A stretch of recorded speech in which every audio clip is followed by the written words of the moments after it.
are Americans veterans saying about cancel culture, woke politics, and the current effort to tag conservative Christian service members as extremists? Lieutenant Colonel Oliver North is going to tell us. Hi, I'm Stuart Shepard, and this is First Liberty Live.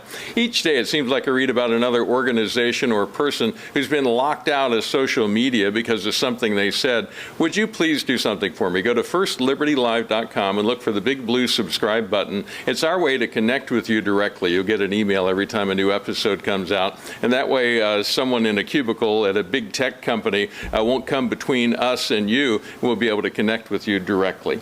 This is part of our series on Military Appreciation Month. Oliver North is a political commentator, best-selling author, former deputy director of the National Security Council, and decorated veteran of the U.S. Marine Corps with a Silver Star and a Purple Heart. Colonel North, it is an honor to have you with us today. Stuart, great to be with you. And all this is, we are at the weekend of Memorial Day. I go back to the time when this last day of May, before we did everything on Mondays anyway, but the end of May was always Decoration Day. I remember that. And my brothers and I would pile into the back of pickup trucks along with all the Boy Scouts at the VFW post in the American Legion. And we'd go up with little American flags and put one on the gravesite of every veteran in every cemetery in this little town in upstate New York. Yeah. And of course, in 1967, that became Memorial Day.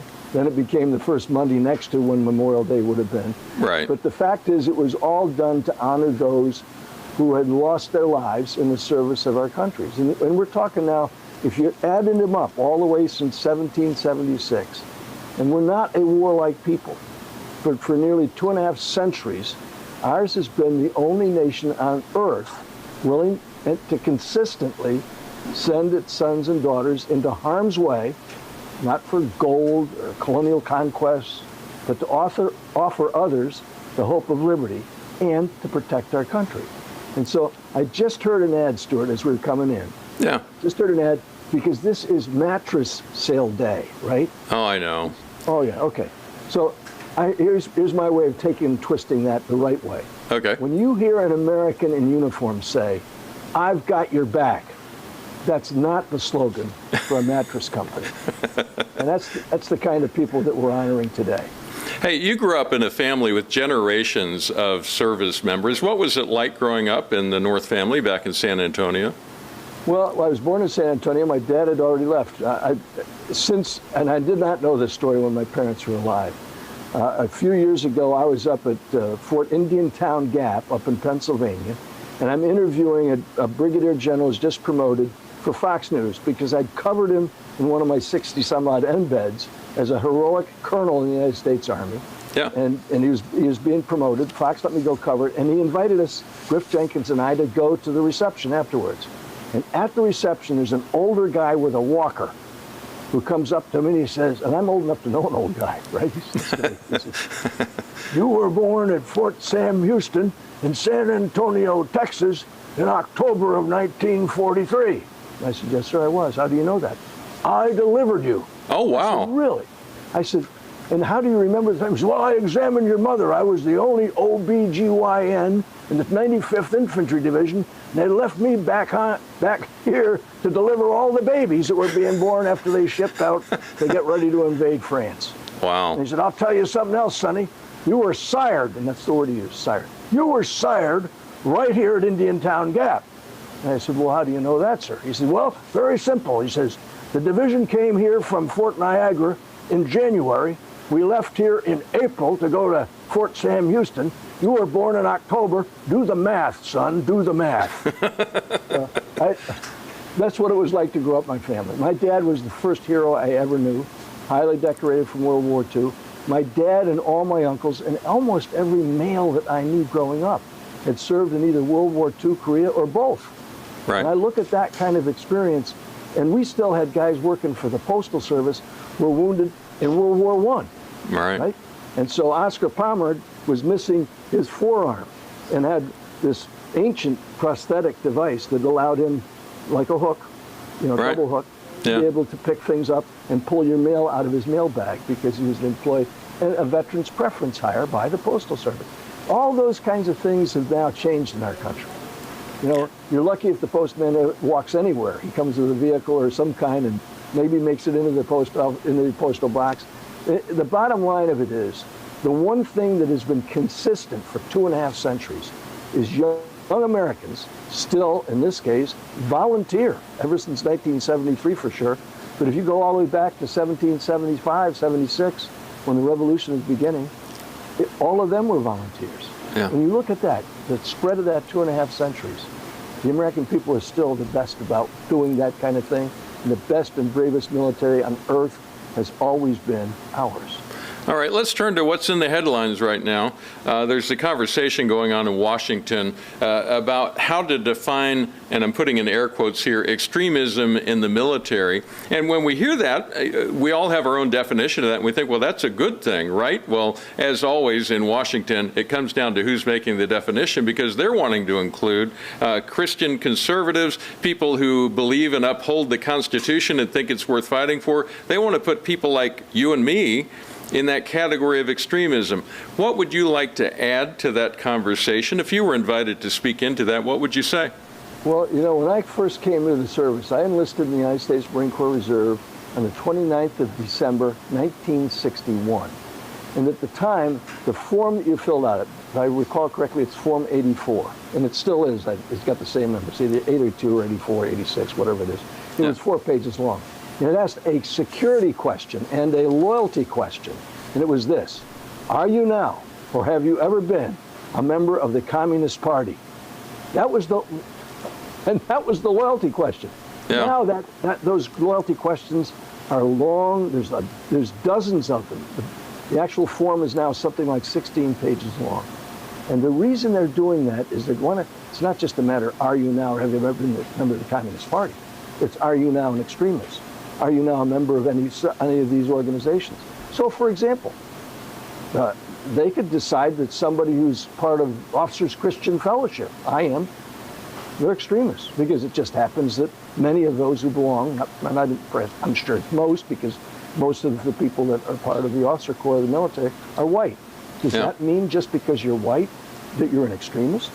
Is that part of this whole remarkable concept of a racist society, a systemic racism in our country? The problem is, if you're going to do that to somebody who belongs to, let's say, the Knights of Columbus, or somebody who's part of the American Legion, or somebody like that, are you also going to do that to a guy who, when he was 15 or 16, went out and got a St. George's cross tattooed on his arm?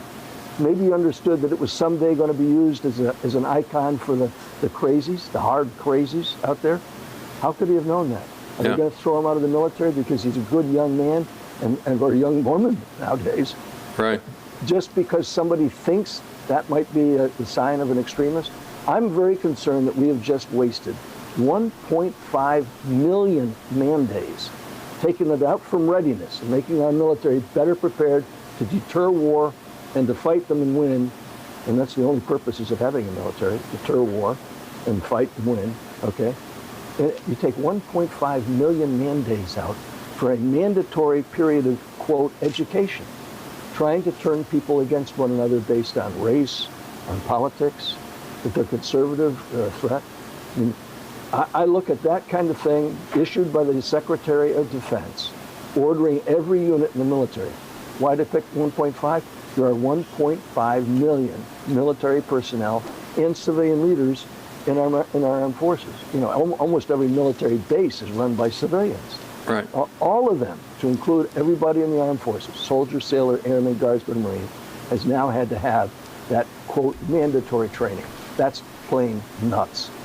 You co-authored a book that just came out this month, and it brings the voices of veterans into the national conversation. It's got a provocative title. It's called "We Didn't Fight for Socialism, Americans Veterans Speak Up." What are veterans saying to you about where we are right now as a nation? Well, Veterans Lament, and the one you just mentioned is the next one. The Veterans Lament book that just came out is 500 American heroes, right? Mm-hmm. These are guys and gals who served our armed country in uniform. And we asked them questions about what is it that gives you a second thought about wanting, let's say, your son or your daughter to serve.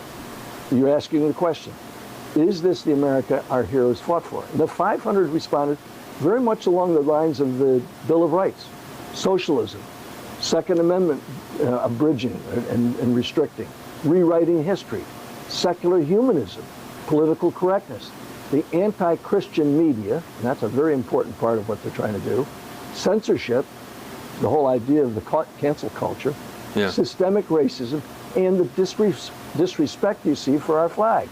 I mean, I've got 6 hours of my weekend back because I don't watch football anymore. I'm sick and tired of watching that stuff. Yeah. The flags that I've seen people kneel before, the flags I've seen honored are over the, by the way, the proper term isn't casket. It's a transfer case, that metal box which holds the body of a fallen hero. And that, I have no problem kneeling before that. I have a real problem with watching a football game or a sporting contest of any kind start that way. So I've got a lot of time back on my Sundays. First Liberty Institute is a nonprofit law firm that exclusively does religious freedom cases. That's what we're all about. When you look at the history of socialism around the world, what impact has it had on religious freedom? How do you see those two hitting up against each other? Well, they in fact, they confront one another. I mean, the idea of Christian, first of all, Christian socialism is not a term that I actually can put together. There are Christians in socialist countries who usually pick up and flee. I've seen it happen all over the Middle East. I've seen it happen in Venezuela, who are predominantly Roman Catholic, and they're fleeing what's happened in their socialist country because they're now basically given the back of the hand at best. In some cases, just they disappear. And that's the kind of thing that's happened with socialism all over the planet. What this whole systemic racism thing is about, and this is this whole idea that you're going to teach this in schools. Marxism failed. You see, the Marxist argument has always been turning people against each other based on their economic status. Well, they've seen that fail. It failed in the Soviet Union. It failed all over Eastern Europe. It failed in Cuba. It's failed to divide people by class because everybody's been reduced to the lowest common denominator. And so what they've done is they've very carefully twisted Marxism. So instead of you're going to divide people by race, by economic status, right, you're now going to divide them by race. And that's what's being taught to our kids in school. This whole idea of systemic racism, Stuart, it's trying to take people and divide us against one another based on the color of our skin, not the content of our character. I mean, let's go back to the days when I remember the civil rights argument advanced by very brave people in many cases. I'm going to sit anywhere I want on a bus. I'm going to vote. I'm going to educate my kid in a segregated school. All of that's being flipped on its head today. Dr. Martin Luther King was the one who coined that expression. We ought to judge people based on the content of their character and not on the color of their skin. What this whole thing of systemic racism is designed to do is to teach our kids, mom and dad are the kind of people they are. They're either oppressors if they're light-skinned, or they are the oppressed if they're dark. You co-founded Freedom Alliance in 1990, just over 30 years ago. Your organization gives out an annual Defender of Freedom Award, and you gave one to one of our clients. His name is Chaplain Westmatter. That was just 5 years ago. We're currently defending an Army chaplain named Andrew Calvert, who's facing a career-ending punishment. Why? Because he expressed his opinion, his religious beliefs about transgenderism on his personal Facebook page. The Army says he's guilty of discrimination and suspended him. What do you see as the proper balance between life in the military and the freedom for a chaplain to express a faith-based opinion on a current issue? The very first Bible study I was part of occurred when I was as a real formal Bible study, when I was a student in Newport, Rhode Island, in 1980 to 81. And it's from there that I got assigned to the White House. Good thing I came to know the Lord because I needed it at the White House. And the bottom, well, in the aftermath for sure. Yeah. In our military, the chaplain is supposed to be able to have the freedom to speak from the good book. In my experience, chaplains who preach the Word of God, okay, and that's what's in the Bible, the Word of God is there. If they preach that, people will come. It's like the Field of Dreams, right? Mm-hmm. You build it, they will come. You preach the Word of God, they will come.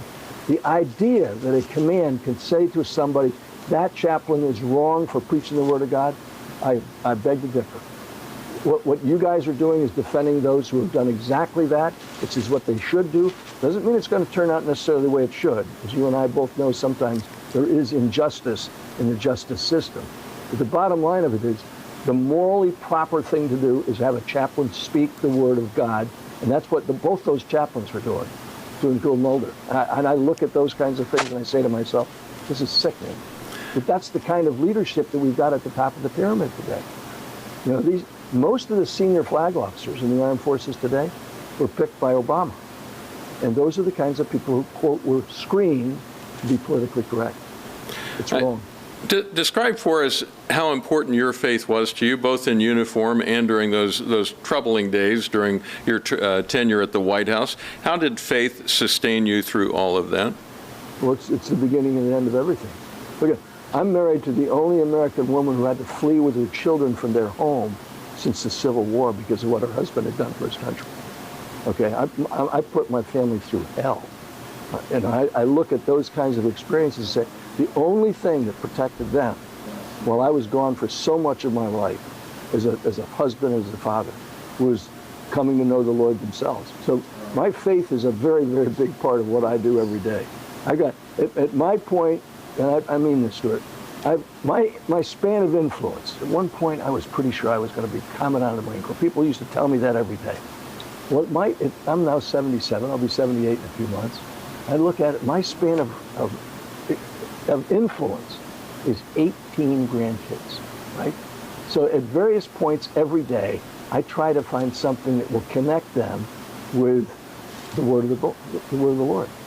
And so, I mean, we're going through a challenging time. My wife is not as healthy as she once was, and we're looking for answers, and we've been up to the Mayo Clinic, and they're very helpful. We're looking around for maybe a solution to her malady. And so the kids are saying, well, okay, what's wrong with man? So I don't know the full parameters of it. And maybe we never will. But the bottom line of it is, and this is the Marine Infantry translation, the MIV version, yeah. Right? Romans 8:28. All things work together for good for those who trust the Lord. Yeah. And it's going to work out. And so, yeah, we're disappointed that she's not like she used to be, and she's maybe never will be. Maybe I'll drop dead when I walk down the port steps. You know, those are the kinds of things that I know where I'm going, and I know why I'm going there. It has nothing to do with all the medals that I got and all that stuff, or how good a husband and father I've been. And in fact, if that were the measuring stick, when I got to the gate, and they're saying, throw this SOB into hell, Jesus Christ is going to say, no, I would that those who are mine be with me where I am, for my greater glory. Right? John's Gospel.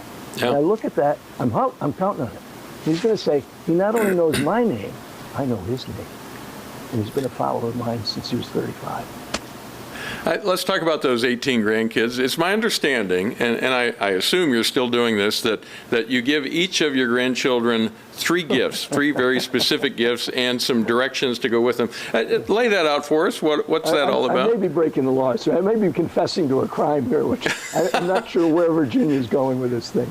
Yeah. But on the 14th birthday, I give them a long box. And on the box is a note that says, if you learn to use everything in this box, you'll never go hungry, you'll never be lost, and you need fear nothing, but you have to learn how to use all of them, and I will show you how. I'm not going to put up a PowerPoint, or like the Boy Scout manual, how to tie a knot. Yeah. I'm going to show you how to do it. And I open the book and open the box, and there is the Holy Bible. It's called the Marine Infantry version of the Bible, the translation. It was actually done by Broadman Holman years ago when I was working for them as an author. Huh. And there's a reading about where I came from and why I know the Lord. I open that Bible, it just happens. I don't believe in coincidence. And I know you don't either, right? The Right. good Lord knows exactly where we are and exactly what we're going to do about things. So I opened the Proverbs. It just happens that there are 31 days in 7 of the months of the year. There are 31 Proverbs. Yep. I tell the guy, so today's the 23rd or whatever it is, and you start on 23 and go all the way back, and when you get back to 22, come and give me a book report. And by the way, spend a little bit of extra time on 31, because 11 of the grandkids are boys, 7 of them are girls. Yeah. I have a Proverbs 31 wife. For those of you listening to Stuart and me talk, go get Proverbs 31 out and read it to your wife just before bedtime, and you too could end up with 18 grandkids. It's good to be married to one of those. I can affirm that.